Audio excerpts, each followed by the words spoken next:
Oh, so delicious. And my favorite, Thai mango sticky rice served in a single serve cup as a dessert. Mango season is here and I cannot miss making this. अर्धा तास पाण्यामध्ये भिजू घातलेले तांदूळ थोडेसे कुस्करून असे बारीक करून घ्यायचे आहेत.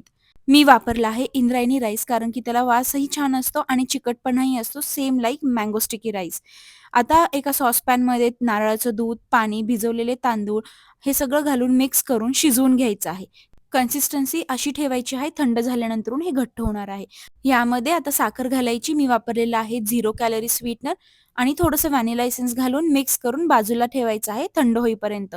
थंड झालं की हे घट्ट होतं आणि त्याची कन्सिस्टन्सीही चेंज होते.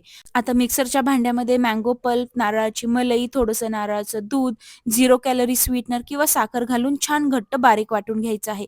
आहा! एकदम स्मूथ आणि घट्ट कन्सिस्टन्सी होते. आता ह्याला ही क्लिंग रॅप करून फ्रिजमध्ये 3 ते 4 तास थंड करायला ठेवायचं आहे. थंड झालं की आता ह्याला असेंबल करूयात.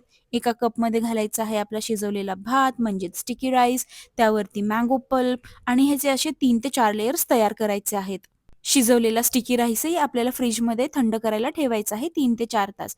असेंबल करून झालं की काळे तीळ भुरभुरायचे, वरून सजावटीसाठी पुदिन्याचं पान ठेवायचं आणि oh so delicious Thai mango sticky rice is ready to be served. Impress your guests this mango season and check the full recipe in the description box below. Bye!